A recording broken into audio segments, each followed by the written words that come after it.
Bueno, buenas tardes. Domingo 4 de octubre, nueva charla que tenemos con criadores de todo el mundo, con el orador del Cuba argentino. En el día de la fecha nos acompaña Judy Heim, del criadero HySpire, Estados Unidos. Le vamos a dar la bienvenida.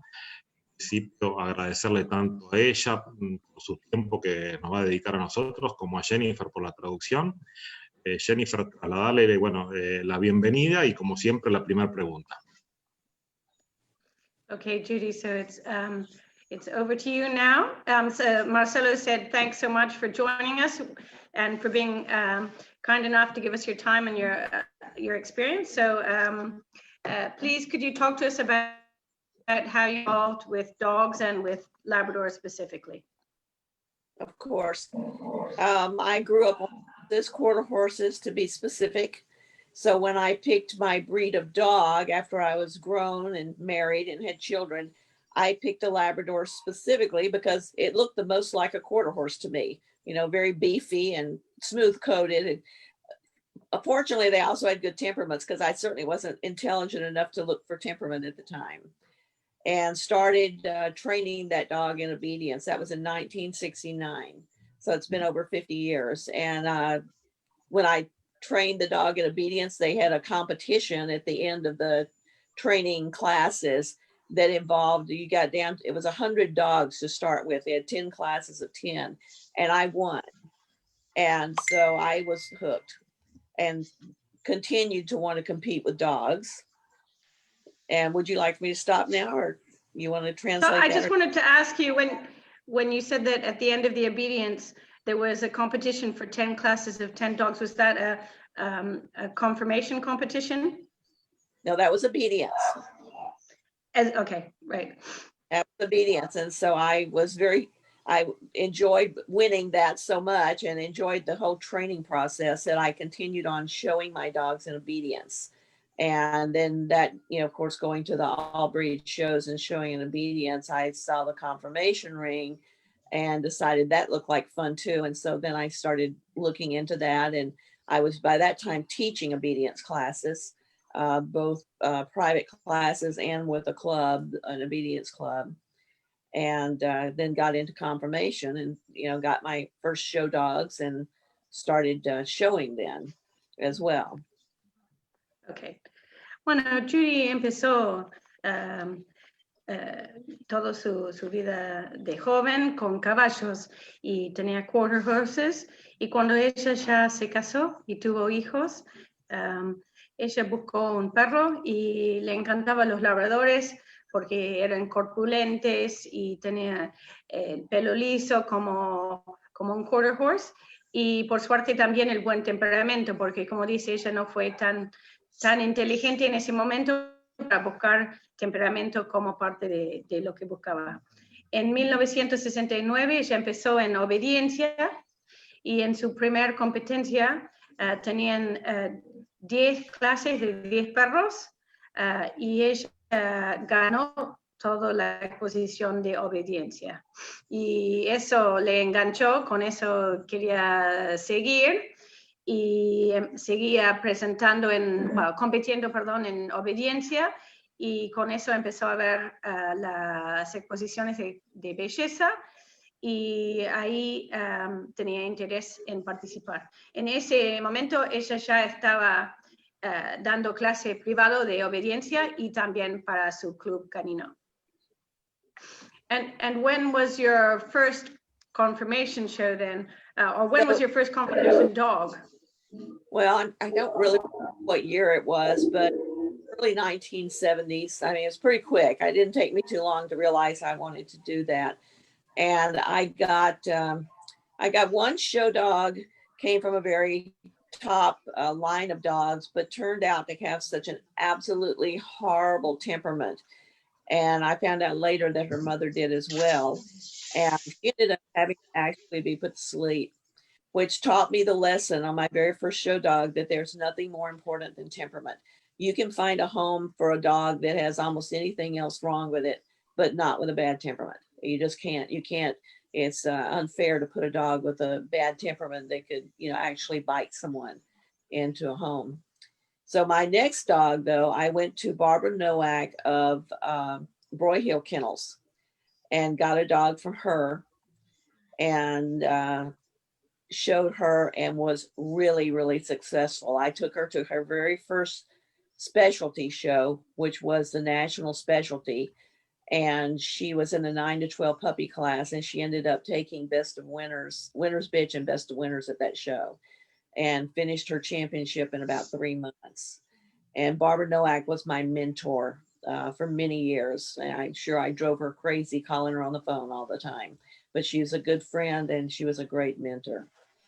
What part of the country were you living in at that time? I was living in Arizona at that time, which is pretty important because in Arizona, we only had 6 all breed shows a year. That was not very many. Not terribly long after that, I'd been into Labradors for a while. I had imported a dog from England, from Ballydove Kennels. And, but I eventually moved to California. I remarried, moved to California, and was married to an all breed professional handler. We went to 85 dog shows a year. So big change from 6 dog shows to 85. I learned more about dogs and Labradors in the first year I was in California than I learned in all the 8 years I had lived in Arizona. So, and I was breeding dogs, breeding Labradors, and showing them under the kennel name Inspiration at the time. That was my kennel name at that time. Okay. Bueno, en los años 1970, ella consiguió su primer perra, hembra para exposición, de un excelente criador, pero lamentablemente esa hembra tuvo un temperamento tan desastroso que llegaron a tener que sacrificarlo. Con esa experiencia se dio cuenta que no hay nada más importante que temperamento. Un perro que puede morder, uno no le puede encontrar una casa, digamos, para ellos. Digamos, no es justo un perro con ese temperamento. Entonces, quedó enfocado. Así que después ella conoció a Barb Nowak de Roy Hill Kennels, y ahí tuvo su primera hembra que realmente siguió, era muy exitosa, y en la primera especializada donde se fue, que era la nacional, entró en la categoría hembra de 9 a 12 meses, y de ahí ganó el mejor Best of Winners, que en el caso es cuando hay el perro se hace hembra y macho, se compiten entre los dos para elegir lo mejor digamos, básicamente lo mejor de los no campeones. Barb Nowak fue un apoyo muy fuerte en sus comienzos y recibió muchísimas llamadas de ella. En ese momento yo le pregunté dónde vivía en Arizona, y Arizona tenía solamente 6 exposiciones de todas las razas por año. Entonces ella no tuvo posibilidad de ir a otros. Y después ella importó una hembra de Ballydove, Inglaterra. Siguió el tiempo, se casó de nuevo con su segundo marido, que fue un handler profesional de todas las razas, y fueron a vivir en California. En California, ellos se iban por su trabajo a 85 exposiciones por año. Un cambio enorme de los 6. Y dice que en el primer año allá, ella aprendió más en ese año de todo lo que había aprendido en los 8 o 10 años anteriores. El nombre de su criadero en ese momento entonces era Inspiration. Okay. Okay, so we got to California.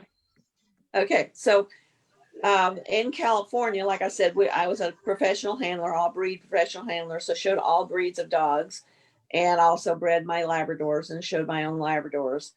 And I had a bitch. I bred a bitch and got a beautiful yellow bitch puppy that we called Wishes. And my daughter actually showed her. My daughter was only 11 years old at the time, and I never could show her because I was always showing other people's dogs. And so she showed her, and she finished her championship very quickly. And she also took best of breed at a specialty from the bred by class, over 16 champions, the number one and number two dog in the country. So she really was an outstanding bitch. And through that bitch, I became very acquainted with Bonnie Russell and Lisa Ross, who were Highgate Labradors. And I bred that bitch Wishes to a dog they had imported from Holland. And when I did, my dogs had, while I was at work, broke a fence down and got out. And nobody could find us. My neighbors knew that we took care of our dogs, and he tried to get them back in the fence. He couldn't get them back in. Ended up going to a bunch of my dogs went to the dog pound. And so when they came, right. So I got home from work and found out my dogs were at the dog pound. Not all of them, just a handful of bad ones. And so the next morning, we couldn't get them that night. Next morning, we went and picked them up, paid lots of money to get them out of jail, and brought them home. And sure enough, one of them got sick with parvo 2 weeks later. And I had this beautiful bitch that was bred. She had not been around them, but I was totally terrified that her puppies would get parvo. And so I told Bonnie and Lisa about it. They said, bring her over here, we'll whelp her. So I took her over there so they could keep her at their house and whelp her. And I put them on her papers as co-owners so that the litter, they would be also breeders of the litter. Whelped that litter, and that formed a partnership. From then on, we named all those puppies Inspiration, Highgate, whatever their names were. And the name was so long that when you tried to, and at that time you were restricted on how many letters you could have in a name. So we'd have to name them like Inspiration, Highgate, Bob, or something, because we couldn't give them a better name. And so we decided after about about a year of breeding dogs together, we decided that this would work for us and we would become one kennel. And that was huge because none of us thought we would ever give up our own kennel name, but we did. And we all had the exact same thought that it would be HySpire. And so that's how HySpire Kennel came about. And we bred from then on together. For all the dogs, every dog belonged to all of us. And, we move them around from house to house, but we all owned every dog. And there was never a competition between us because they were our dogs. Yeah, that's pretty unusual. Yes, okay, so here we are. Ya estamos en California con Judy, y ella está trabajando como un handler de todas las razas también, como su marido, y ella está criando sus propios labradores como Inspiration, como hablamos, y ella tuvo una excelente hembra cachorra que se llamaba Wishes, y como ella trabajaba presentando los perros de los demás, nunca pudo presentarlo. Entonces su hija de 11 años en este momento presentaba la hembra, y ella ganó con su hija, ya todavía nena, ganó arriba de 11 o 12 campeones, y se terminó su campeonato muy rápido también, y eso fue un comienzo de sus líneas. En ese momento ella conoció a Bonnie y Lisa, que tenían su criadero que se llamaba Highgate, y ella tenía esa linda hembra que quería servir con un perro que ellos habían traído de Holanda. Un día, cuando ella estaba trabajando, varios de sus perros, no esa hembra, pero varios de sus perros se escaparon del criadero y desaparecieron por un tiempo. Su vecino intentaba agarrarlo, hacerlo entrar, pero no pudo, y terminaron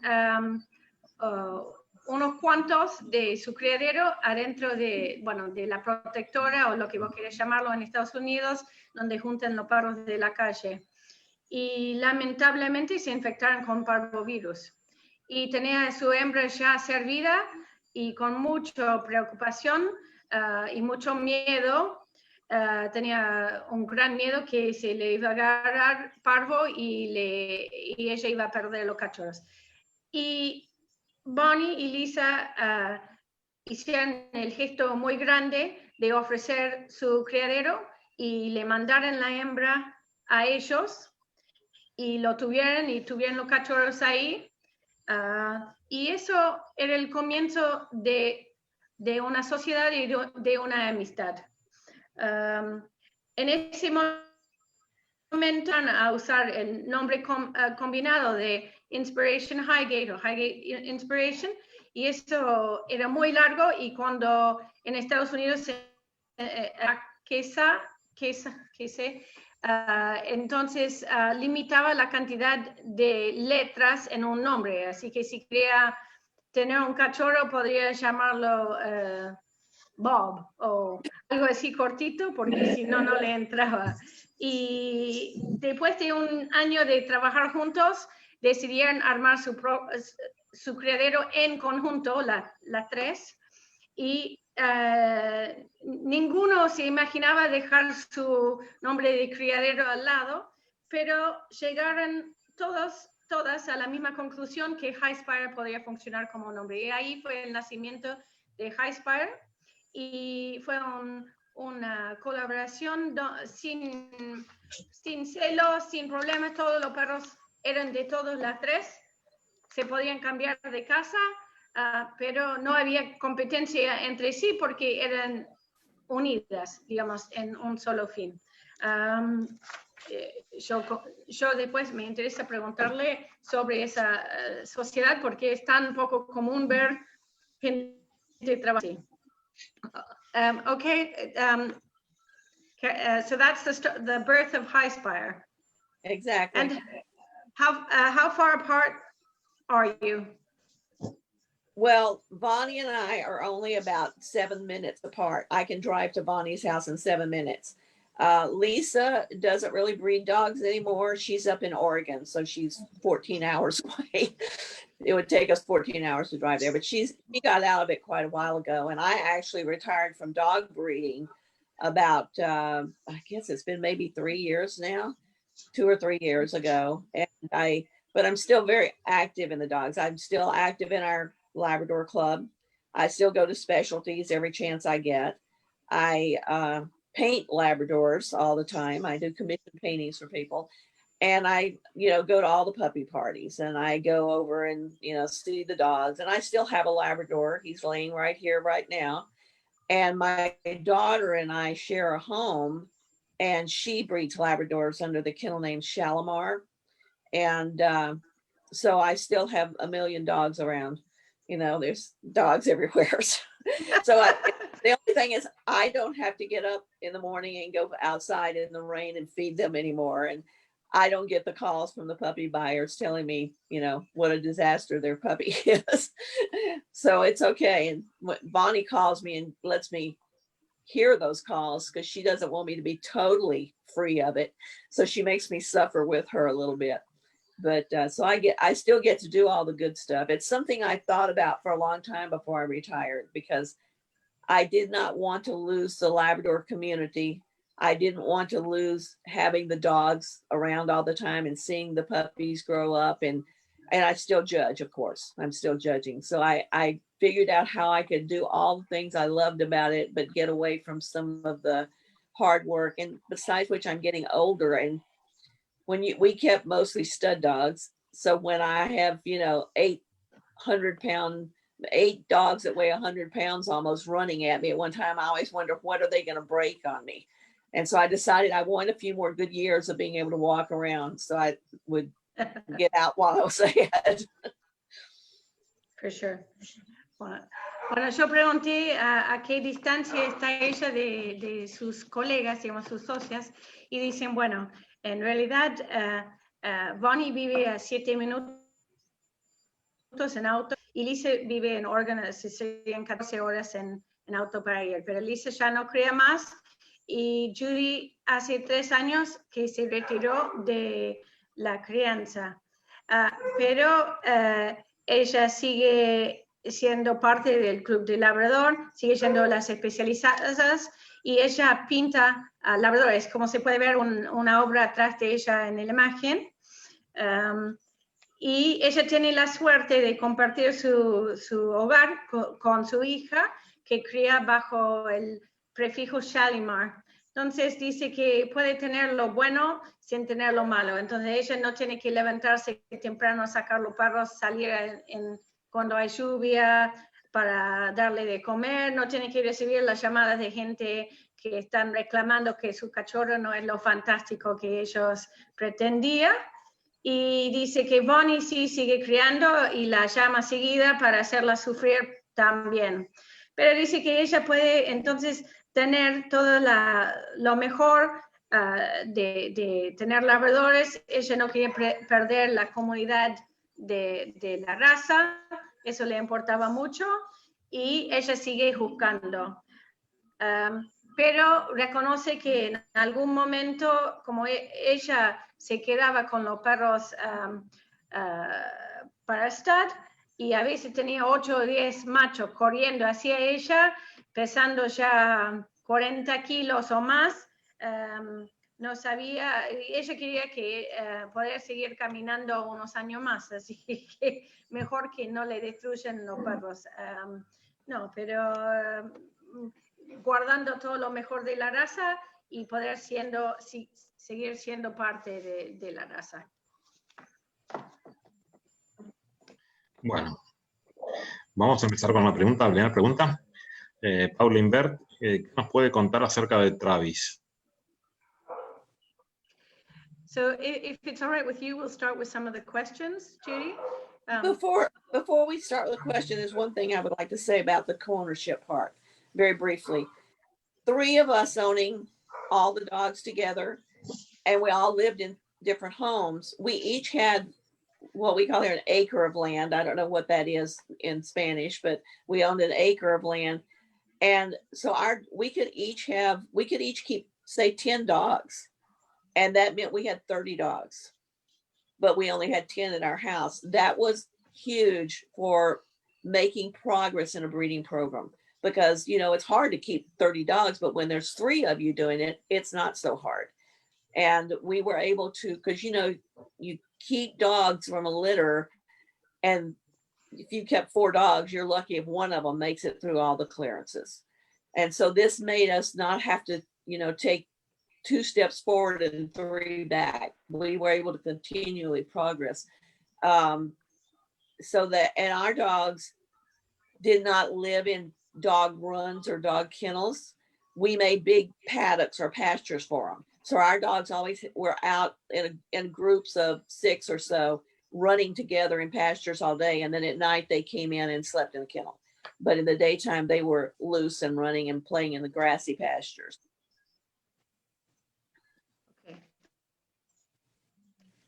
Yes, that I can see that's great. I have 28 dogs, but I live on I have a bit more than but I think it's exactly right what you're saying. It allows you to and do things and progress without getting stuck at a certain point. Bueno, quería agregar a Judy justamente que siendo 3 personas en copropiedad fue fantástico. Cada uno tenía más o menos una propiedad de media hectárea, y eso le permitía en tener fácilmente 10 perros cada una. Y eso fue muy importante en sus programas, porque dice que si uno queda con más o menos 4 perros, de los 4 perros, típicamente solamente uno pasa todos los tests genéticos que estamos haciendo hoy en día. Y si tenés solamente 10 perros, estás limitada cuando pasa eso. Ellos teniendo entre ellas 30 perros, podrían hacer eso. Y que para ellos era muy importante no tener los perros viviendo en caniles todo el día. Ellos tenían potreros armados donde tenían más o menos 6 perros en el potrero y a la noche recién lo encerraban en los caniles para dormir. Pero de día estaban libres en su espacio mucho más grande y con muchos perros. Bueno, ahora le voy a pasar la pregunta de Paola. Is it okay? Can we move to the first question? Thanks. Yes, please. Okay, so Paola Imbert, who is part of the Labrador Club here in Argentina, she's asking if you could talk to us about Travis. I'm sorry, about what? Travis. Travis, yes. Okay, Travis. Well, my favorite subject. Travis was, even though he belonged to all of us and he loved all of us, he was my dog. He lived in my house. He slept in my bed with me. Even when we stopped showing him so much, he went to all of the dog shows with us. He traveled to every dog show. He always came in the room. If we had to pay extra for him to come in the room, we paid it, because as far as we were concerned, he probably was paying for that hotel bill with his stud fees anyway. Travis was a dog that actually Debbie Levesque, who was Sure Shot Labradors, co-bred the litter with us. The mother was a beautiful bitch bred by Jan Granneman named Tammy Why Not, that we had gotten from her. And then we bred her to Pipe Major, who was a grandson of a dog that HySpire had owned named Darktown Strutter, who was a really great dog who died way too young. Travis lived with Debbie for about a year, and she was very ill at the time. And she really couldn't do anything with the dogs. And so her kids really were kind of, taking her, they were teenagers, taking care of the dogs. So Travis, when he went into the show ring, really did not show that well. He was like, I've never been anywhere. I've never done anything. And so she decided she really didn't want him anymore. She was going to place him and wanted to know if we wanted him, because he'd been living with her. And we said, oh, yeah. And he was still very young. He wasn't even a year old yet. And so we took him, and then we started showing him, got him out a little bit and started showing him. And he just won every place. He was a very wonderful dog to live with, to be around. He was easy. He was so easy. He just never was bad. He just, even as a puppy, he was just a good dog. He was easy. He carried a magnificent coat. His coat was so good. And I could show him when he was dead out of coat. I could show him. In fact, usually when he was out of coat, people would come to me and say, oh, he looks so good. You've gotten him in such good condition. No, he just had lost all that coat, and he still had a big, thick tail, so we could show him anytime.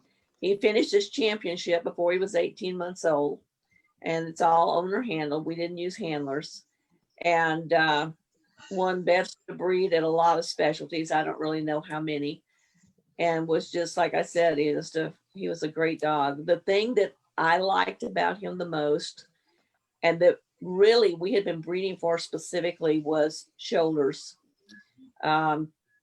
Previously, I had owned a dog by the name of Marshland Shimmer, who was inbred on Blitz, Marshland Blitz. And I bred her to a dog that Debbie Levesque and Laura Fletcher had, named Raintree Slippery When Wet. He had gorgeous shoulders. And the rest of him was gorgeous too, but just really good in that front end assembly. And so did Shimmer. Her front was just beautiful. And from that, we got struts, and but we got those shoulders, and we were able to keep it through generation after generation. And Travis also had that, and he had it. I watched a judge once put her hands on his withers to feel his shoulder, and she stopped, and then she moved her hand back a little further. Finally, she found his shoulder, but she was so used to the shoulders being so upright on the black. She just kept having to move her hand back and getting this look on her face, like, where are his shoulders? And that's what I that's one of the things about him as a show dog and breeding dog that I really loved, with his shoulder and also his upper arm were just exactly what they were supposed to be. And you saw it in his movement. When he moved, he was just a beautiful moving dog. Just very, not flashy, but I mean, there was no effort at all. I always say they should move with an effortless strength of movement. It has to have the strength there too. So just an effortless strength of movement. And that's what he had. And he was not bad coming and going either. You know, he was good that way too, but he was really, even as an older dog, as a veteran dog. He also, we were not planning, you know, he was retired before they started having grand champions here in the United States. They didn't have that title. And I did not intend to try to get it with him because he was older and he didn't really care that much about showing anyway. And, I took him with us to a specialty. We were going to, like I always did. I thought, oh, just for a lark, I'll enter him in the veteran class. I entered him in the veteran class, and then he cut his foot.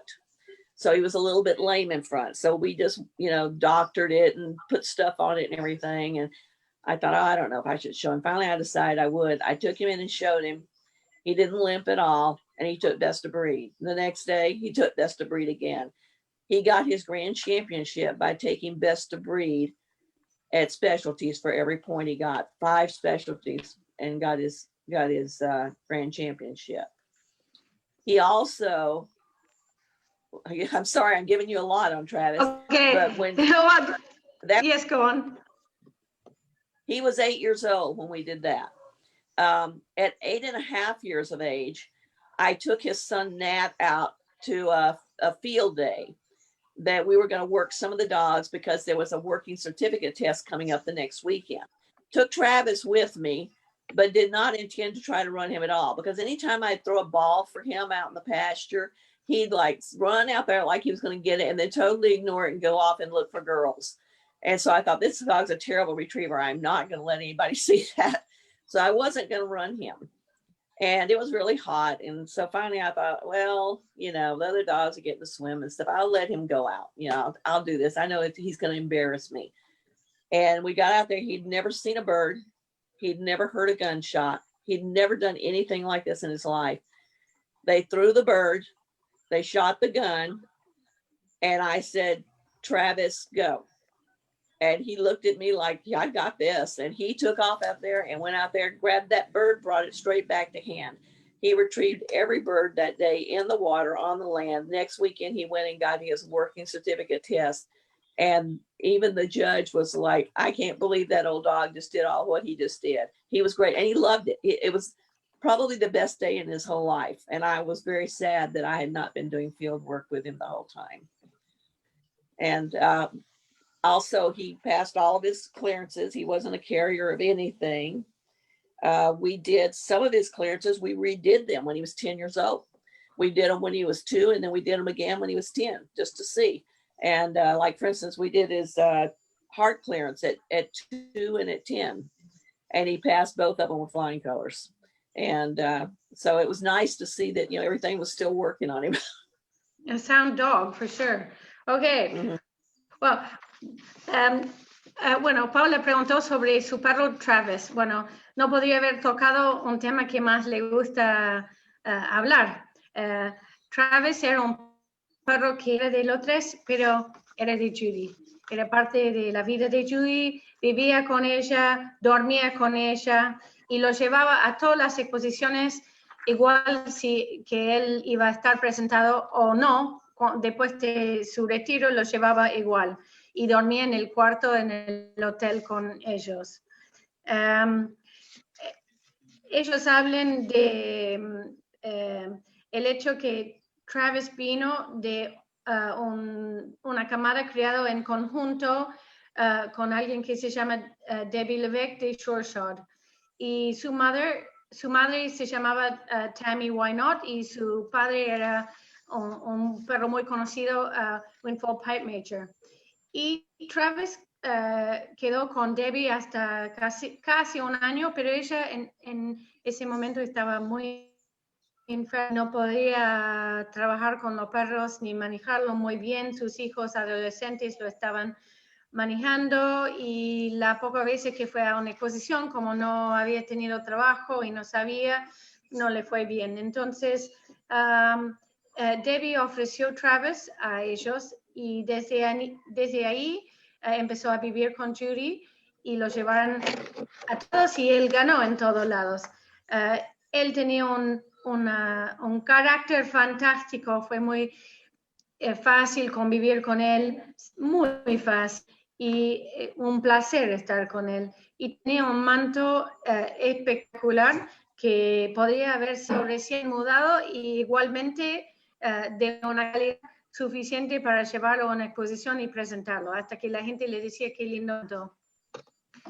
Y él terminó su campeonato antes de los 18 meses y siempre fue presentado por ellos, no tomaron ningún handler profesional y ganó varios especializadas.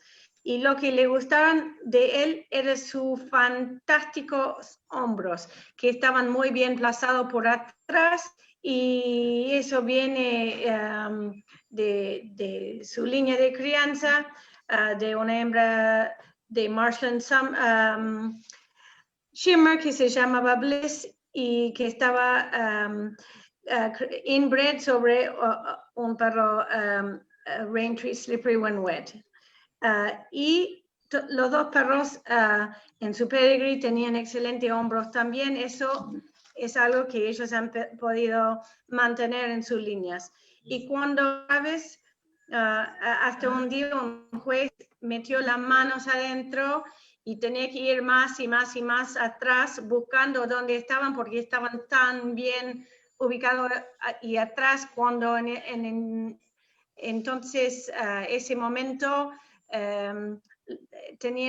los perros tenían frentes rectos. Él tenía excelentes hombros y excelente húmero. Y eso resultó en un movimiento sobresaliente, sin fuerza, pero poderoso. Ellas buscan que sea un movimiento que parece sin fuerza, pero que tiene mucho empuje. Travis se retiró antes de que se podía hacer el título de gran campeón en Estados Unidos, pero un año lo llevaron a largo veterano y lo iban a presentar, y él se cortó una de las manos y lo tuvieron que tratar. Pensaron que no iban a poder mostrarlo y lo trataron. Él entró a la pista de categoría veterano, lo ganó y ganó mejor de exposición a los 8 años. Un poco más tarde, a los 8 años y medio, llevaban un hijo de él a hacer una competencia, prueba de trabajo, y como siempre, Travis iba también, pero no para presentarlo. Travis nunca había visto ningún ave, nunca había escuchado una escopeta, no sabía nada de eso y pensó, bueno, no lo voy a hacer participar. Pero ese día hacía tanto calor, entonces, bueno, voy a dejarlo competir, a ver, porque por lo menos va a poder tirarse en el lago y estar mejor. Bueno, salió, tiraron el primer ave, de ahí salió él, y atrás, y se fue y cobró lo que tenía que cobrar, volvió y lo tiró en su pie.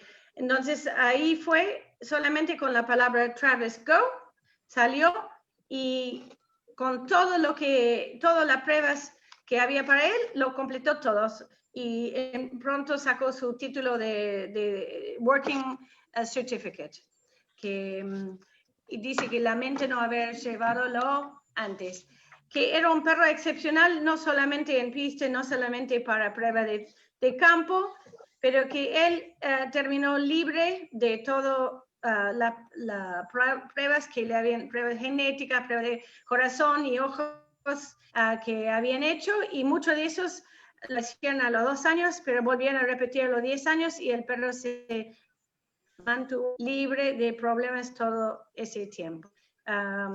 Bueno, y como se dan cuenta, Travis es muy cerca de la corazón de Judy y puedo hablar mucho sobre él. You see, Judy, how long it took me to translate all of that.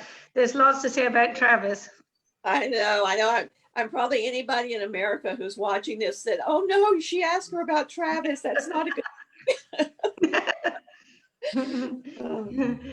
Comenté que obviamente tenía mucho para decir sobre Travis y ella dice, cualquier persona en Estados Unidos mirando entrevista va a decir, ay no, por favor, porque le preguntaron sobre 1000 años.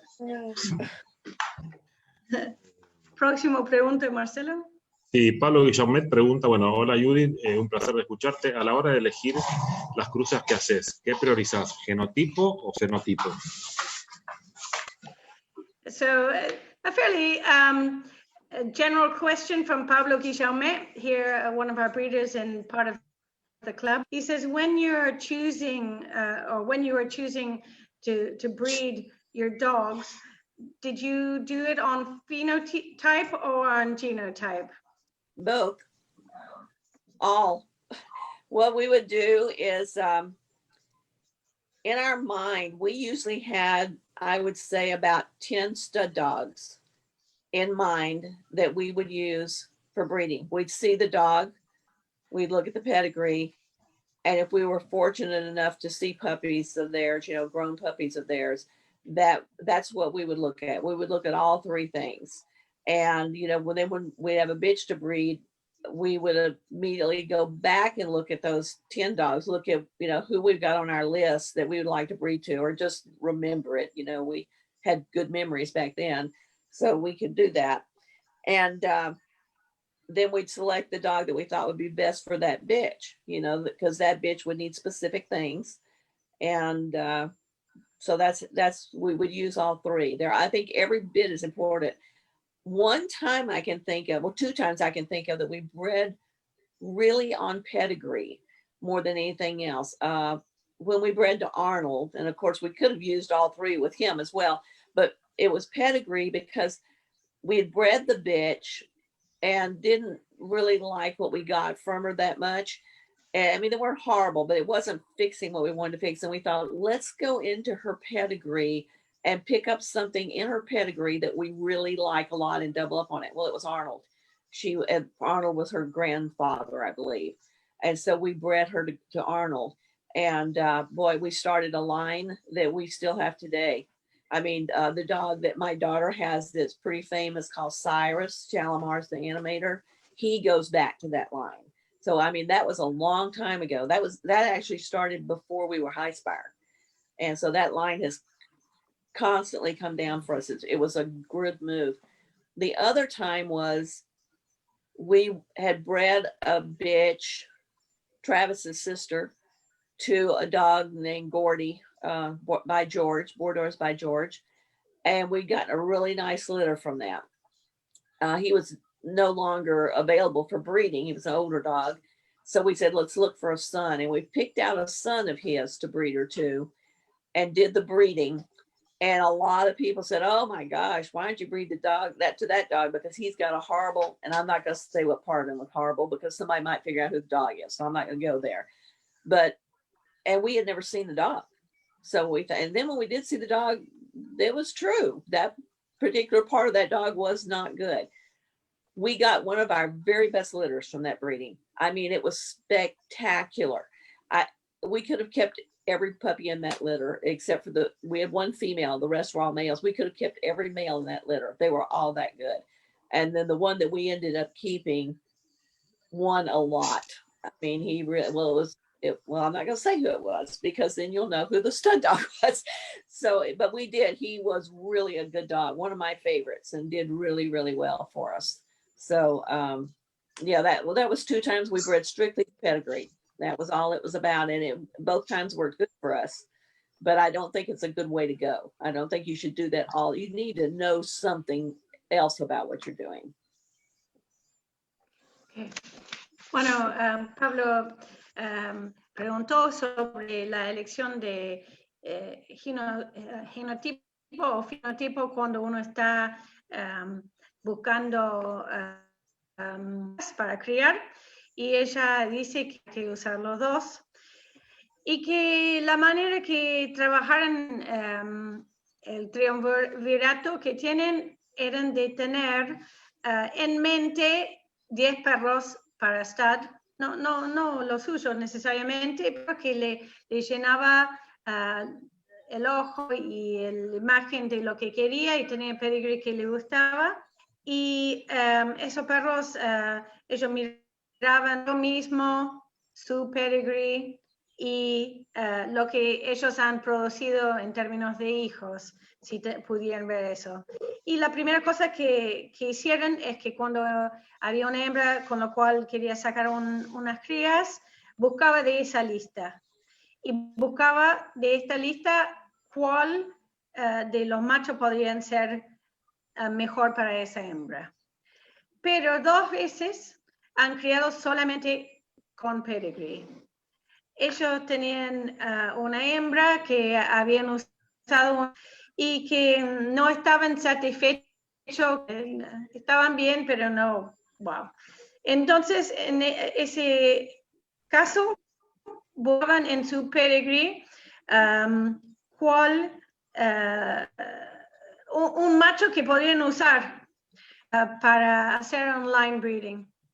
Ahí, en ese caso, fue Dickendale Arnold, que era el abuelo de la hembra, y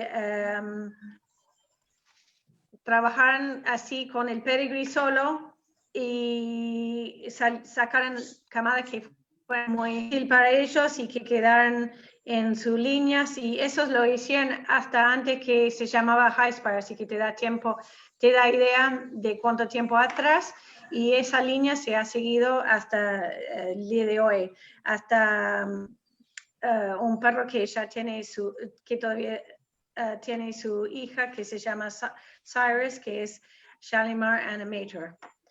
Y la otra vez que hicieron eso, habían cruzado una hermana de Travis con el perro conocido en su momento como Gordy, que es Borders by George, y se habían quedado con una hija y querían cruzarlo también con un perro en su pedigree. Su padre no estaba más disponible, así que buscaba un hijo de él, y sin ver el perro decidieron usarlo.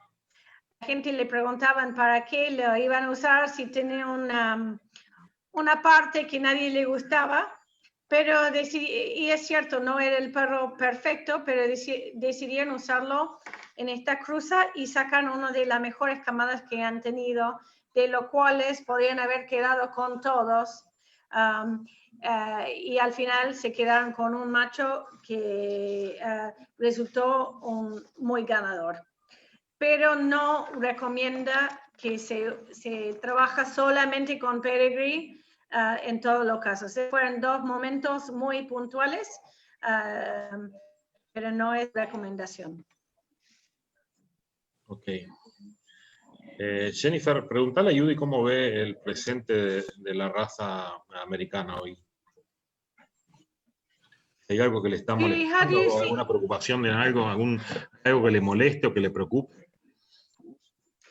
Judy, how do you see the breed in the States today?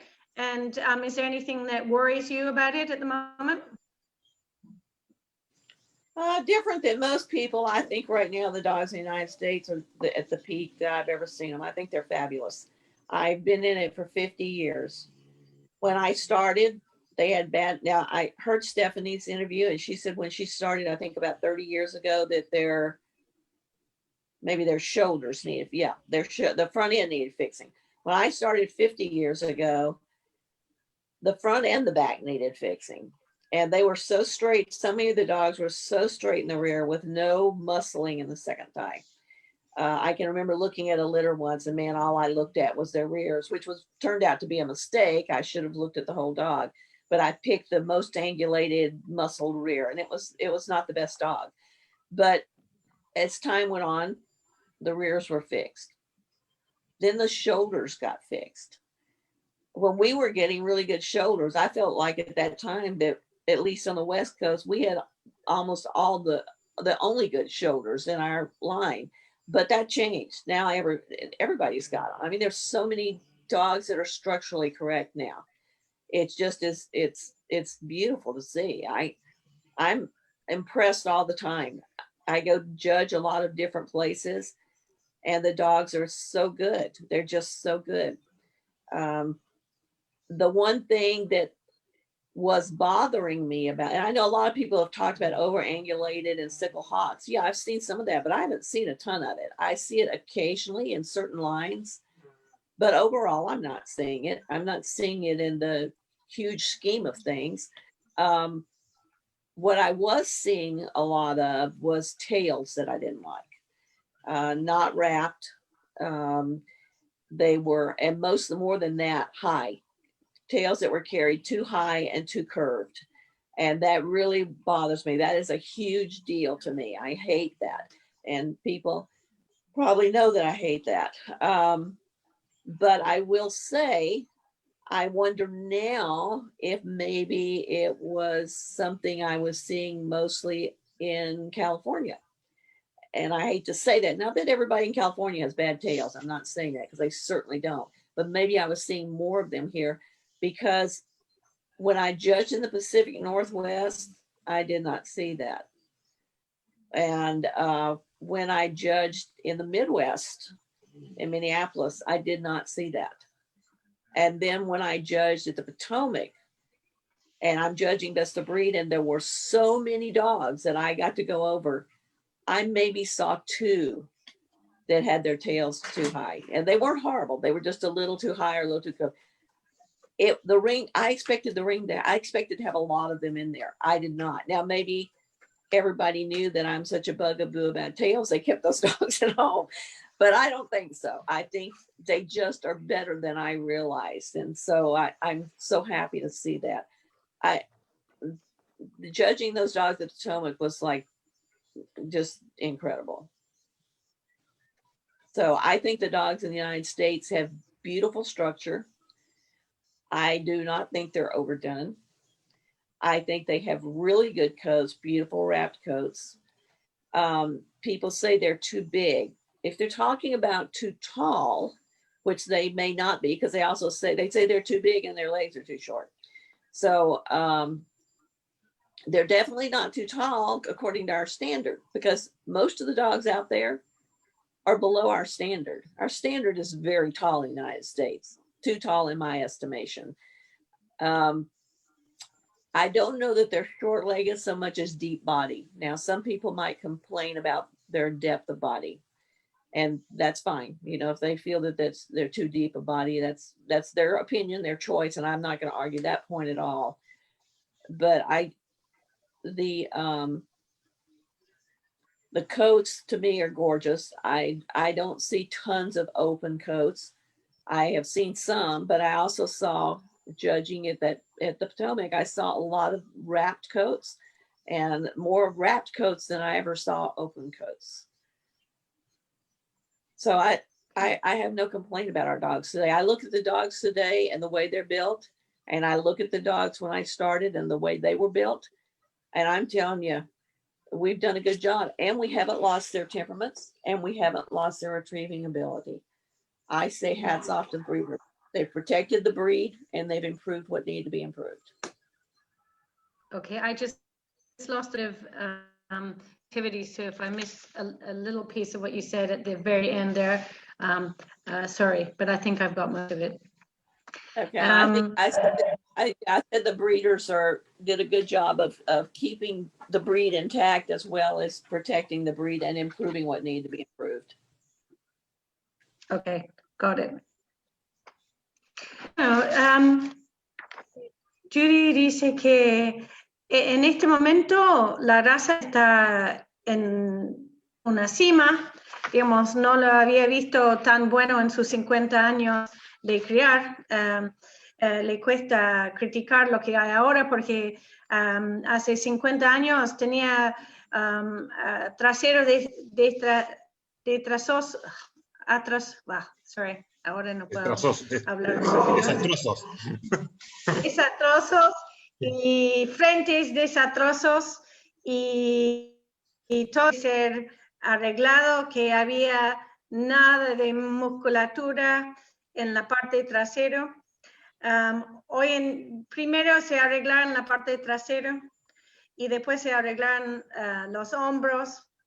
Dice que en un momento calcula que en la costa oeste de Estados Unidos los perros que tenían buenos hombros,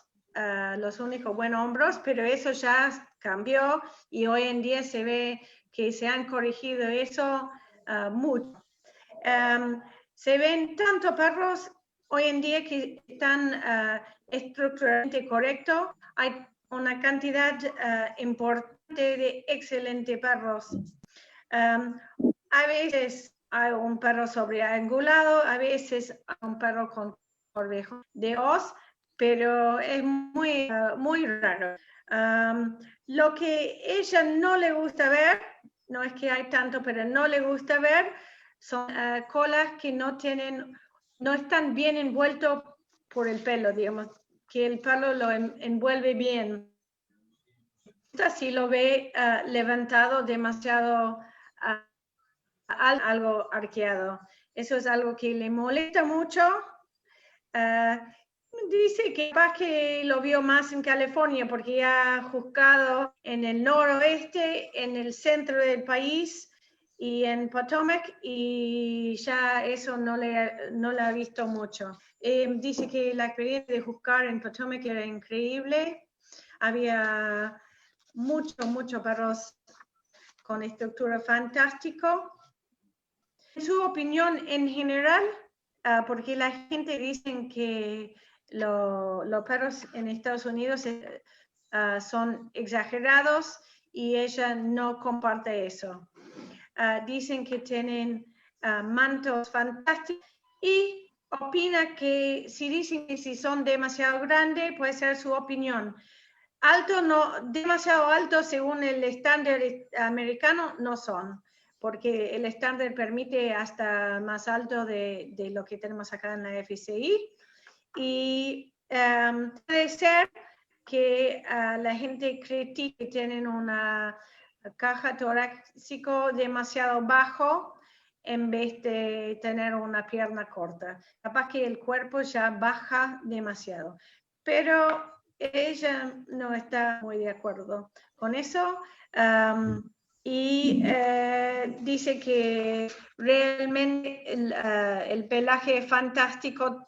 Se ven perros con excelentes mantos que están todos bien, vuelven la cola y el cuerpo, y muy pocos que son abiertos. Ella felicita a los creadores de hoy que están manteniendo raza como tiene que ser. Ahí está. Parte de la pregunta en la que recién nos comentó Judy, me gustaría preguntarle si realmente hay una diferencia de tipo en lo que son los perros de la costa oeste, centro y este, y si eso realmente es debido a la influencia de distintas líneas de sangre. ¿Qué opinión tiene? So Judy, in some of our previous interviews, people have talked about the different styles of Labradors in different parts of the States. Have you seen that between dogs in the West Coast compared to the East or to the middle of the country? I think And what you different lines, sorry. I think what you see is maybe a difference in depth of quality, but it's not as much as it used to be. Like from the biggest concentration of show dogs is the far East Coast and the far West Coast. There's fewer in the middle of the country, but there are some places you would consider, like Minneapolis. I'm sure that's considered not Minneapolis, Minnesota is considered the Midwest. And I did see beautiful dogs when I was there. And I know there's beautiful dogs like in Illinois, that's definitely Midwest, Indiana, they've got some beautiful dogs. So those dogs are as good a quality as any dogs. The Pacific Northwest, when I judged there, fabulous dogs. I was so impressed with the dogs. And Then the East Coast, of course, also beautiful dogs. So I don't see the difference that I used to a long time ago. It used to be that the dogs on the West Coast definitely were different than the dogs on the East Coast. They brought in more English imports sooner than the West Coast did. And that made a difference. But I think now, you know, with fresh chill semen, they're just, you know, you can breed to any dog anywhere. So I think you see fewer differences in type and quality and so forth. Ok. Bueno, dice que capaz que más que ver de tipos en distintas partes del país, se puede ver distintas profundidades de calidad, es decir, cantidades de perros de calidad. Sin duda, la concentración de perros de exposición es más grande en el oeste-oeste o en el este-este. En el centro hay menos, pero sí, en Minnesota, en Illinois o en Indiana también se puede ver excelentes perros. Dice que en el este ellos trajeron sangre británico bastante antes del oeste y ese afectó, digamos, la tipicidad. Pero hoy en día con la posibilidad de recibir semen fresca en todo el país, significa que uno puede cruzar su hembra con el macho. Y esto se ha hecho que la tipicidad de los perros en el país se ha emparejado. No hay tantas diferencias. Sí. Jennifer, preguntarle a Judy, a la hora de decidir quedarse con algún cachorro, ¿cómo era la elección? Me imagino que entre 3 criadoras, ¿cómo se ponían de acuerdo? ¿Cómo realmente era la forma que ellos decidían a ver con cuál se quedaban? So Marcelo is asking, when you had to choose a puppy, when you were selecting a puppy for yourselves, how did you come to an agreement? Was it difficult? What did you do? Sometimes, but you know, if it was difficult, if the three, I think you're talking about difficult because there was 3 of us, maybe. Is that what he meant? Yes. Yeah. Okay. Well, first of all, we had a rule that if there was anything that we wanted to do that one person out of the 3 of us absolutely did not want to do, that thought it was absolutely the wrong thing to do, all they had to do was say no, and the other 2 would abide by that. I think we only had that happen one time in the 25, 30 years that we were breeding dogs. With puppies, if we had 2 that we liked or 3 that we liked, we could keep all 3 of them. So it was no problem. If we had to decide, for some reason we had to decide and only keep 1 puppy, truthfully, it would probably mean that both puppies were so much alike that there was very little difference. And if one person really felt kind of strongly about keeping one of them, we would probably just say, fine, that's okay, it's no problem. You know, it was easy for us to do that. So we really never had a problem with that. We also learned, sorry, I was just going to say, it probably didn't hurt that you'd all been breeding for a while when together. Yeah, and it early on when we first started breeding, there was a particular litter we had that we were keeping a puppy out of, and I really wanted that puppy to go to my house because of who the parents were, and Lisa really wanted the puppy to go to her house. And so it was kind of like, you know, well, why do you get him? I want him. No, I want him. But anyway, I relented. The dog went to her house. After a few years, though, I didn't care anymore because there's always another dog, you know, and a dog is not worth a friendship. And so I really got over that quickly. It's like, there's no reason to argue about it because there's always another good dog coming. You know, there's always another dog and there's always another dog show. So there's no reason to argue about those things. Okay. Bueno, desde los comienzos, los tres tenían un acuerdo que si había una de las tres que realmente creía que no había que hacer algo, solamente necesitaba decir no y no se hacía. Pero dice que en 25 años eso capaz que pasó 2 veces. Que realmente ellas no tenían problemas con eso. Y cuando estaban para elegir cachorros, si quedaban 2 o 3 que realmente pensaban que valían la pena quedarse, podrían quedarse con 2 o 3, porque entre las 3 era factible. Entonces no había pelea. Dice que, y si había 2 que no se podían ponerse de acuerdo, era probablemente porque eran 2 tan parecidos que no importaba con cuál quedaba. Entonces, rápidamente aprendieron eso. Yo le pregunté si ayudaba, que todas ellas habían criado por un tiempo antes, y me decía que antes de juntarse, y me dijo que sí. Dice, temprano en la relación, había una vez que había un cachorro que Judy realmente quería quedarse, y Lisa también quería quedarse con el cachorro.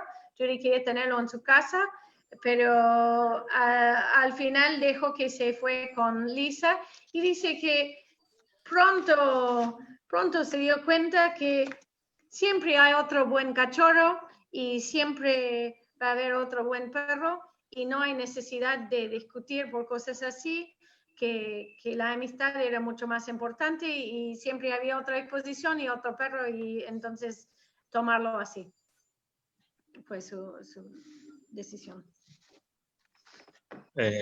Richard González, ¿qué opina de la evolución que ha tenido el labrador a través de los años?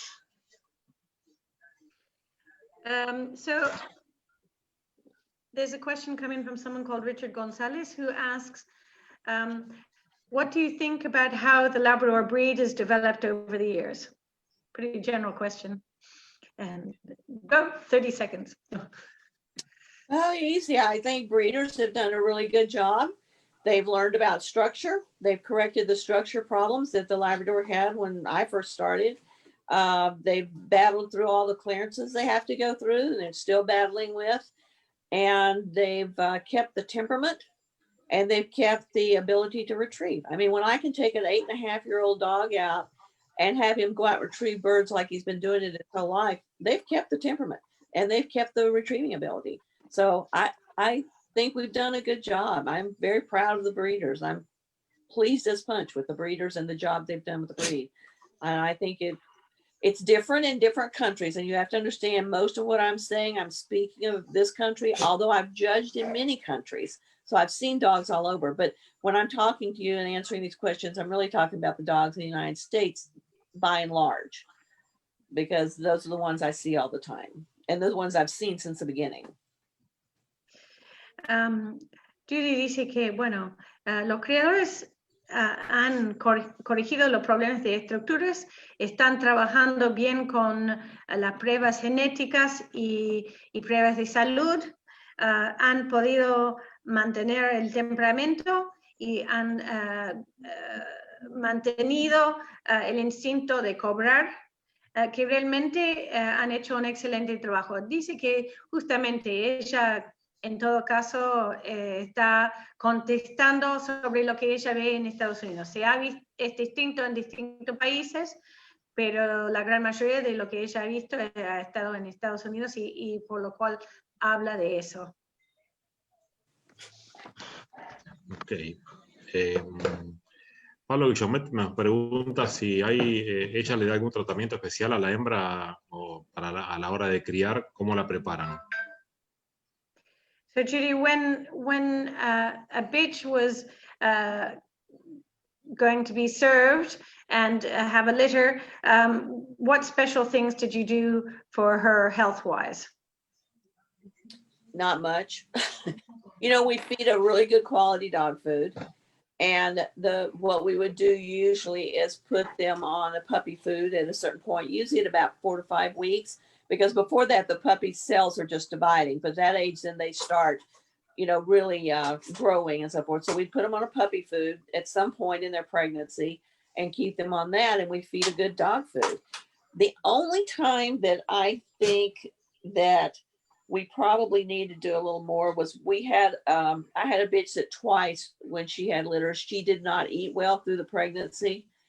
I think that bitch should have had some added vitamins, and I think she should have had folic acid. And I know a lot of people use folic acid today, and I think that's probably a good idea. I really don't know if it's necessary for every bitch, but I don't know how you know which bitches it's necessary for. So I guess you do all of them. But basically, that's what we did, and I really think that them getting to be out and exercise a lot before they whelp, not once they get really big, but when they're still, not huge. I think if they're out running instead of just locked up in a kennel all the time, I think that really helps later with the whelping in some cases. Depends on why, if they're not whelping well, why they aren't. But that's pretty much all. We really didn't do anything different. You feed them good all the time. Bueno, dice que no hace gran cosa para una hembra, cosa distinto para una hembra que se va a servir. Lo que hay que hacer y siempre darlo con un buen alimento. Típicamente la gestación está en 4 o 5 semanas, le gusta darle un alimento para cachorros, que antes de eso no hay suficiente, digamos, cachorros, son células reproduciéndose más que cachorros. Y 2 veces que no le gustaba comer durante su preñez, y a ella le suplementaron con vitaminas y ácido fólico. Hay gente que usa ácido fólico siempre, pero no sabe ella cuándo hay que decidir de usarlo. Si está con un buen alimento, eso es lo más importante. Y le gusta mantenerlo en buen estado, dejarlo hacer ejercicio, eso le mantiene el físico para el momento de la aparición. Y nada más, alimentarlo bien, siempre. Jennifer, te mandé por WhatsApp una pregunta en inglés que me es difícil traducirla. No sé si la podés leer vos. ¿Ahí tenés tu teléfono? No tengo mi teléfono conmigo. Bueno, dame 2 segundos, discúlpame y lo busco. Sí. Un minutito. I'll be right back. I just have to go and pick up a phone because a message came in English and I can't see it on my screen. Okay.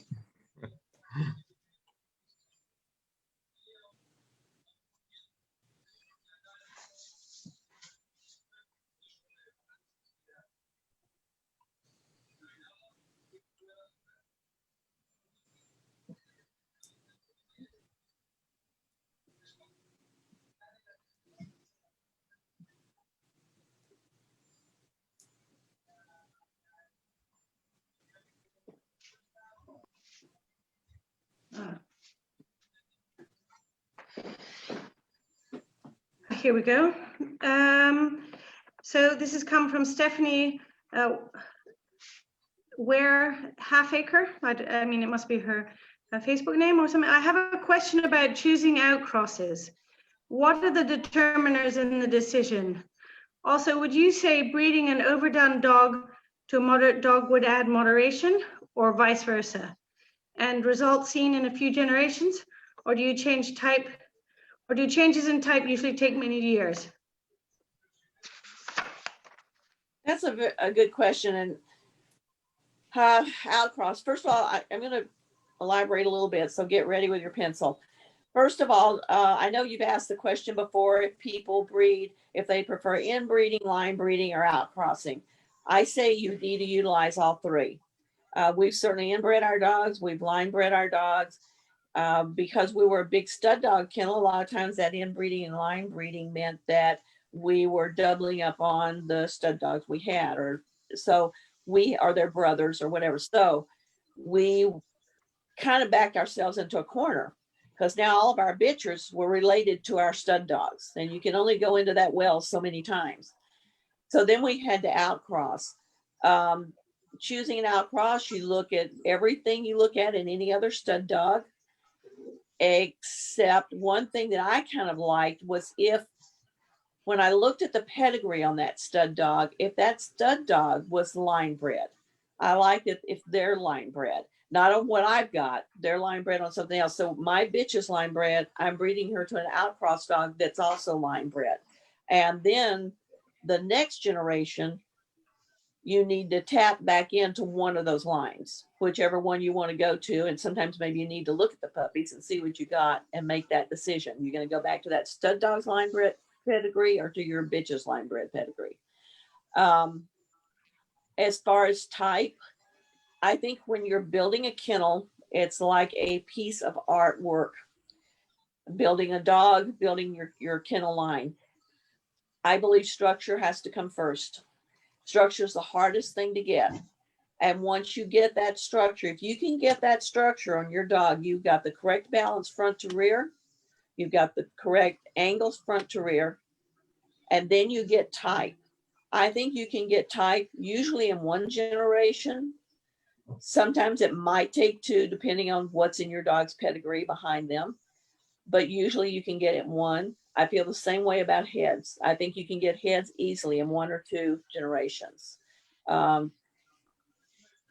So I feel that way. If you're going to an outcross, you're talking about going to a moderate dog. Hard for me to answer because I don't know when I would go to a moderate dog. It depends on how moderate you mean. That's a really hard question to answer. But saying what you would get if you did that breeding, I think you'll probably get a mixed bag. It would depend on the pedigrees, though. If your dog that's not moderate has a really line-bred pedigree, and your moderate dog has a all-over-the-place pedigree, you're probably going to get the dogs that are not moderate is what your puppy lines, because that's going to be the strongest gene pool there. It's in that dog. But if both dogs are pedigrees are not strong, then you're probably going to get a mixture.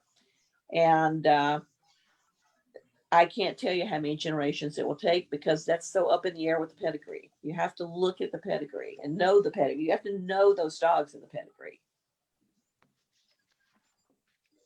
Okay. Bueno, la pregunta fue sobre outcrosses. ¿Qué es lo que determina la decisión de hacer un outcross? Y después, si uno cría un perro que está exagerado con un perro moderado, ¿esto le va a agregar moderación al exagerado o viceversa? ¿Y cuántas generaciones lo vas a ver? Y cambios en tipicidad, ¿cuántos años lleva? Eso es la pregunta. Lo que contestó Judy dice, bueno, vamos a ir un poco por atrás. Cuando uno está criando, ella dice que es importante usar inbreeding, line breeding y un outcross también. Ellos tenían un canil con un criadero con mucho perro para stud. Entonces, cuando usaban line breeding y inbreeding, llegaron a un punto que tenían que buscar un outcross, porque solamente se puede volver a esta misma pileta de genes tantas veces y después hay que buscar por afuera. Cuando uno busca un outcross, hay que buscar lo mismo que uno busca en cualquier perro para stud, pero lo que sí le importa mucho es que ese stud sea un perro que ha sido criado con line breeding, no sobre las líneas de ellas, pero sí, digamos, fijada. Y generación, así que si se queda con el resultado de esta camada, hay que volver o a una línea o a la otra línea. Puede ser lo de ella o puede ser la línea del perro de stud. Tipicidad. Bueno, el trabajo de criar un perro son como criar una obra de arte y hay distintas piezas que hay que buscar. Estructura es primero. Si uno tiene estructura, el perro está equilibrado, las angulaciones está bien. Después, la tipicidad dice que se puede agregar en una generación, a veces 2, depende. Y que también cabeza se puede agregar en 1 o 2 generaciones. Con respecto a la pregunta de cruzar un perro moderado con un perro exagerado, es muy difícil decir qué va a resultar, porque depende mucho. Si uno de los perros está creado en línea, va a fijar sus características más y probablemente va a predominar. Y si los dos están hechos con line breeding, bueno, no se sabe. Y si ninguno, es una lotería aún más grande. Es muy difícil comentar sin saber de lo pedigrí de cada perro. Eso varía mucho. Hay que conocer los perros con los cuales uno está trabajando. Ok. Inti Lab Retrievers, esto es de Perú, pregunta qué piensa sobre los suplementos y si ella los usa. So there's a question from Peru, which I think you touched, asking if you use any supplements to feed your dogs, aside from good dog food. No. Nope. No usan nada. Muy sencillo. Nope. Bueno, Braulio Santos, ¿cuál sería su recomendación para decidir sobre una camada? ¿Qué edad ella evalúa a los cachorros y en qué se fija a la hora de elegir? Saludos de México. Bueno. So questions coming in from Mexico now.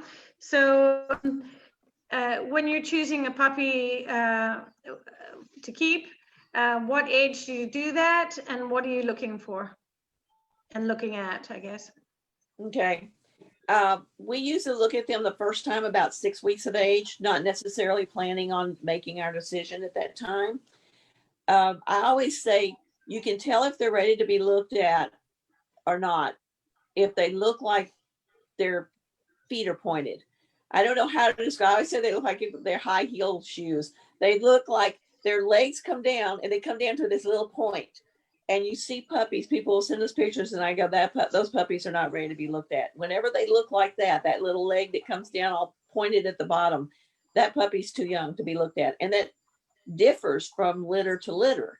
You know, one litter might look great at 6 weeks and that, you know, you can really look at them, but they might not. They look immature.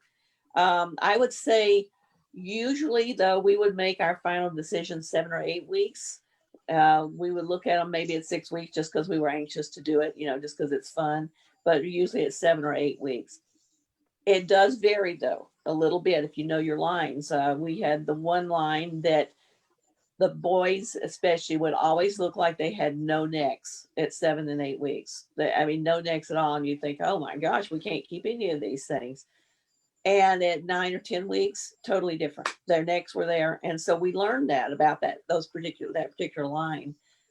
We had another dog out of the litter once. We kept 3 dogs out of the litter, 3 males. And there was one dog that was third pick every time we looked at them.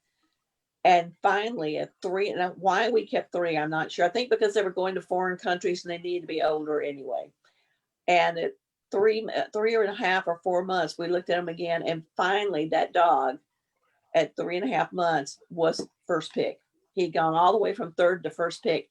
And it was true. As an adult dog, he was absolutely first pick in the litter. In fact, the other 2 dogs didn't even end up being show dogs. He was my favorite yellow dog that we've ever owned.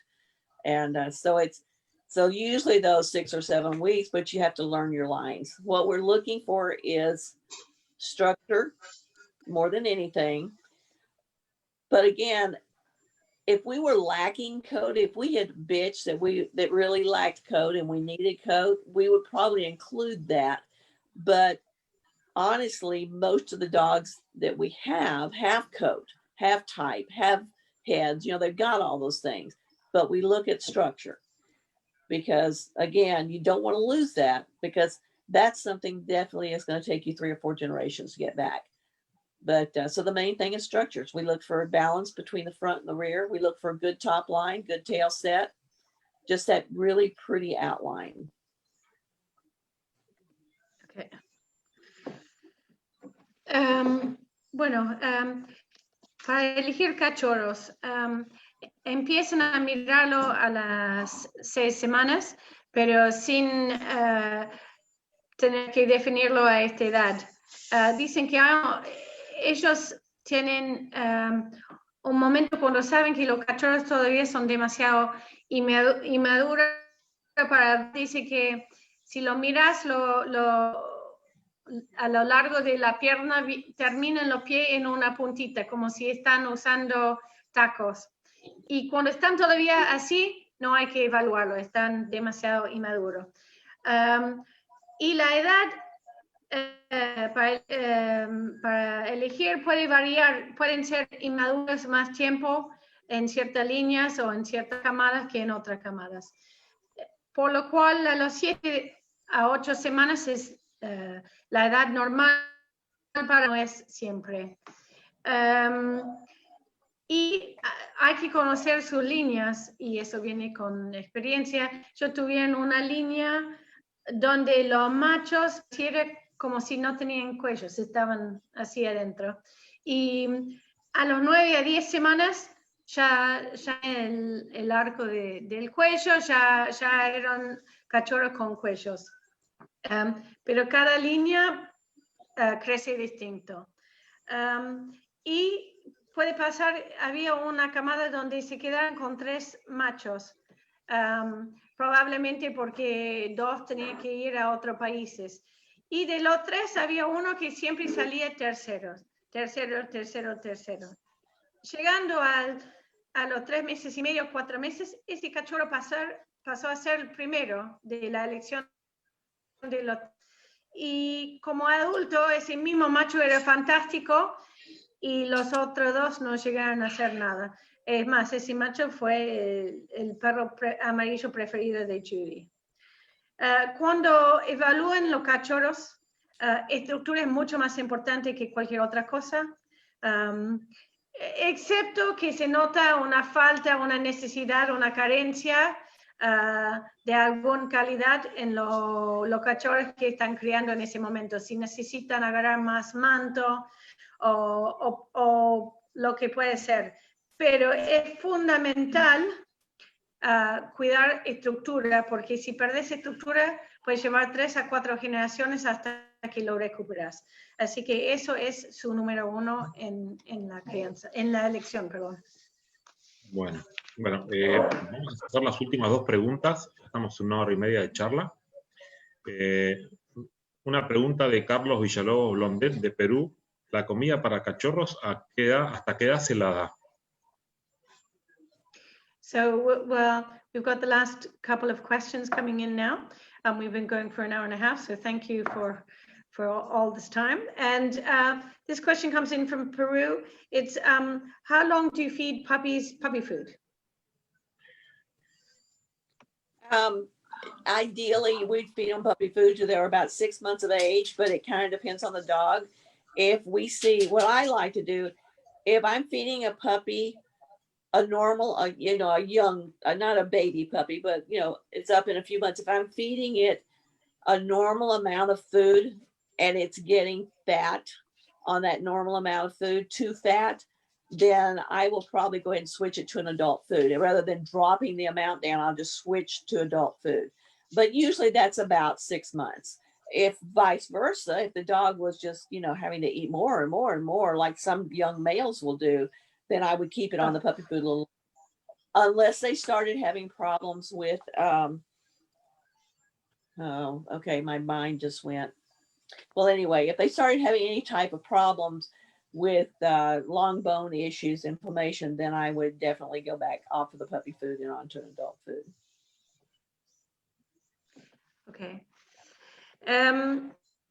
Tipe alimenta los cachorros con alimento para cachorros hasta los 6 meses, pero si ve que con una cantidad normal de alimento para cachorros, es cachorro se poniendo gordo, a veces pasan un alimento para adulto más temprano, pero eso típicamente pasan cerca de los 6 meses igualmente.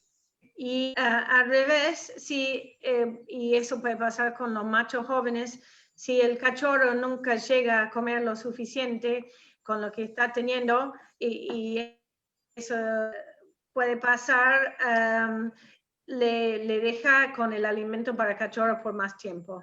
A veces también si ven problemas de inflamación o problemas de hueso largo, muchas veces lo deja más tiempo con un alimento para cachorros. Did you remember anything else to add to that, or have I got it all from what you were saying?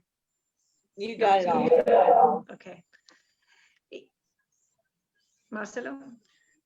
Elizabeth Arseno, esta es la penúltima, es cortita porque la respuesta calculo que va a ser cortita. ¿Tiene alguna preferencia en cuanto al color? So just a quick question. Do you have a preference for color? I would say black is probably my preference. I love the blacks, but I don't dislike any color. I mean, we've got beautiful yellows out there, beautiful chocolates. The fox reds are getting very, very good. I mean, they're getting just beautiful. I think that we lack a little quality in the yellows right now. Not to say that there aren't some very nice ones out there, but depth of quality in the yellows is a little bit lacking. So black is my favorite. It's, you know, it's kind of the heart of the Labrador.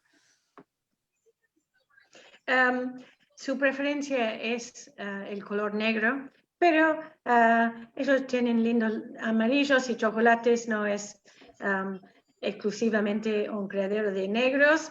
Y dice que el color negro realmente es el corazón de la raza. Y que puede ser que también hoy en día se ve los perros, bueno, de la variación amarillo que rojo zorro, que hoy en día tiene más calidad, pero puede faltar un poco de profundidad, de calidad en los amarillos hoy en día. Pero no vuelve a reiterar que negro es lo que le gusta más. Jennifer, la última, ¿quieres hacerle vos? ¿Tenés alguna pregunta o vamos con la pregunta que hacemos al final a la mayoría de los creadores? Te doy la derecha como vos quieras.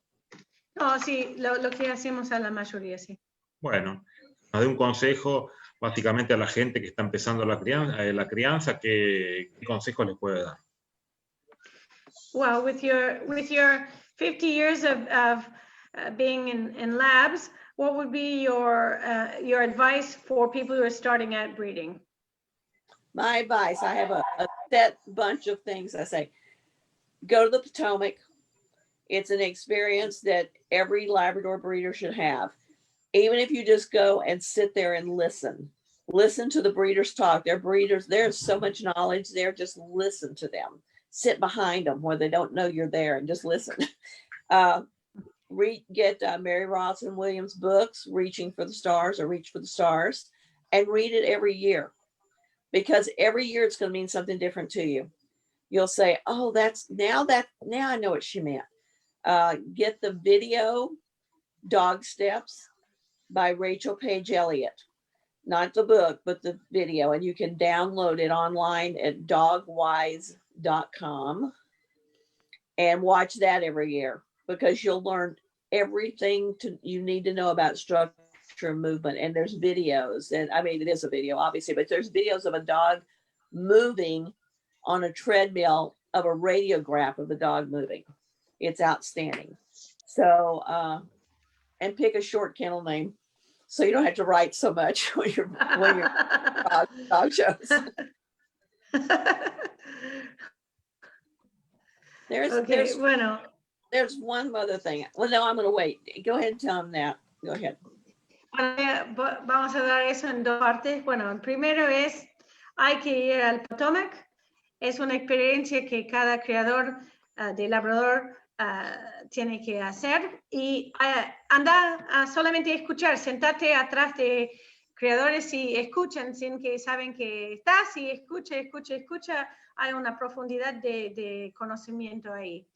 Y hay un libro que se llama Reach for the Stars que yo también mencioné cuando me entrevistaron, que vale la pena. Eso fue escrito en los años 30 de un criador británico muy importante y dice, léelo todos los años, una vez por año, porque ahí vas a empezar a entender cosas distintas en distintos momentos.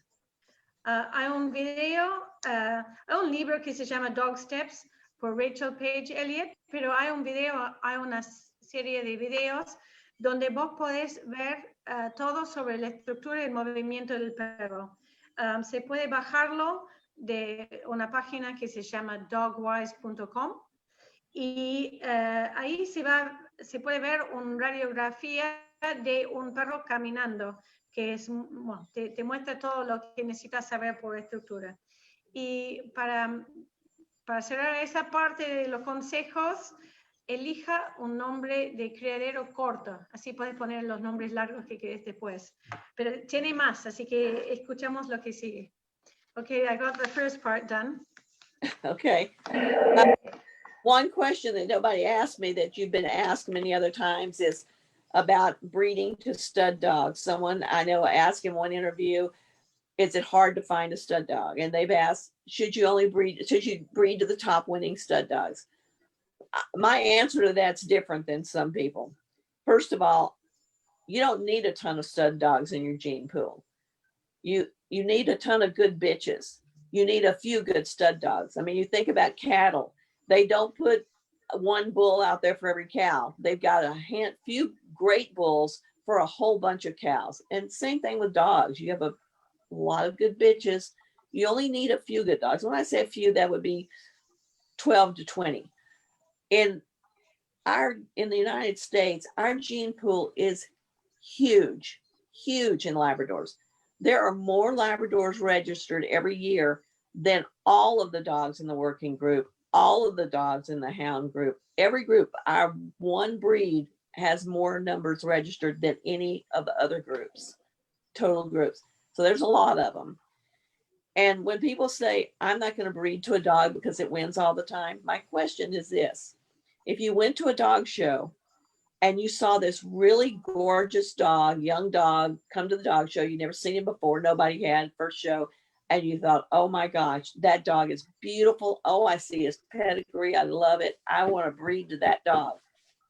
And then over the next year, before you were ready to breed, he started winning at all the dog shows. Would you then say, oh, I'm not going to breed him because he's winning? Of course not.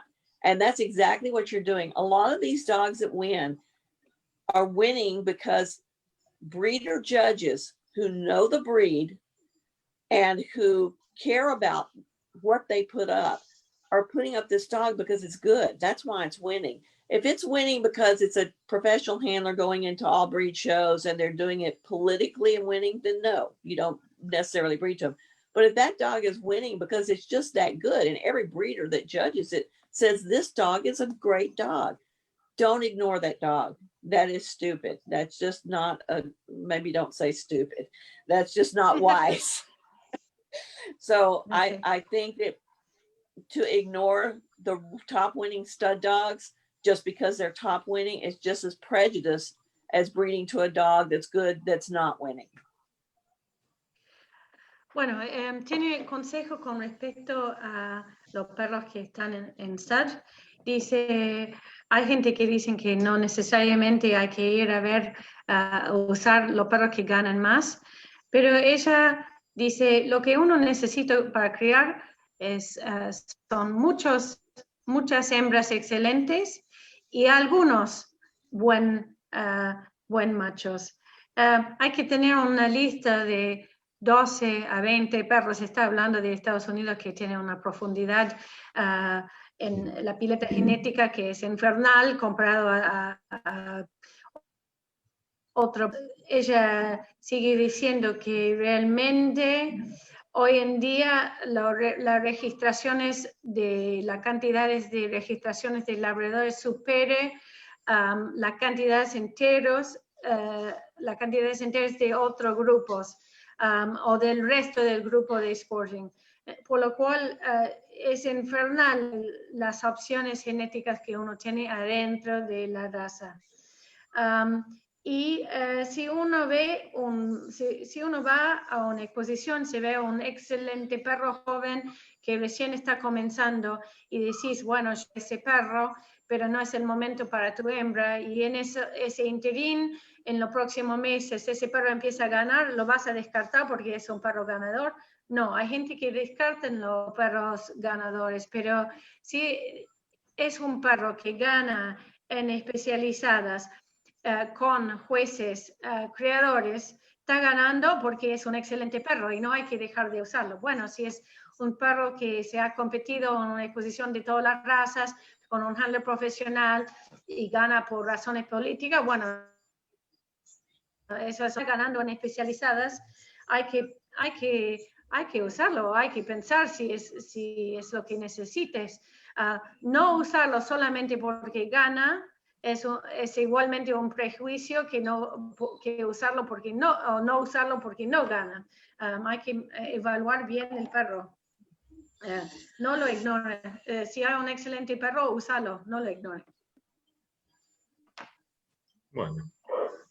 Okay. Bueno, creo que le transmitas a Judy las gracias por su amabilidad, por su humildad en transmitirle a todos los que estamos de este lado sus años de experiencia, agradecerle el tiempo tanto a ella como a vos. Y antes de cerrar también, invitarlos a todos que para el día martes nosotros vamos a tener una charla muy importante que la va a dictar la doctora Silvia Raffo con respecto a displasia de caderas y codos. Los invito a que participen, siempre por acá, como siempre. Y bueno, nada, como siempre, Jennifer, un abrazo grande. Lo mismo transmitirle a Judy. So, Marcelo wants to say thanks again for your time and, well, for being so humble and really telling us everything that you have and transmitting it in a way that that's easy to understand. So we really appreciate that, and want to thank you for all the knowledge that you've given us, all the insight you've given us. We really appreciate that so much. So thanks very much, and well, keep tuning in to us, I guess, if you've been listening to all of these talks. I certainly will. And if you guys are still not able to get used frozen semen down there in South America, get that fixed so you can open up your gene pool. Yeah, that would be fantastic. It's a problem. It's not impossible to bring it in legally. I know. So well, thank you very much. I thoroughly enjoyed it, and I've really been enjoying watching all the different videos that you guys have recorded. I think it was a great idea. Thanks so much again. Judy dice muchísimas gracias, que bueno, ella ha disfrutado un montón mirar todas las entrevistas que hemos estado haciendo, así que le invité a seguir mirándonos y que, bueno, que sería importante ver cómo podemos hacer para que sea posible de traer semen congelado legalmente a la Argentina, que sabemos que es un problema. Bueno, okay. Bueno, buenas noches. Muchas gracias. Thank you. Thanks. Chao, Judy. Bye-bye. Bye. Chao, Jennifer. Bye.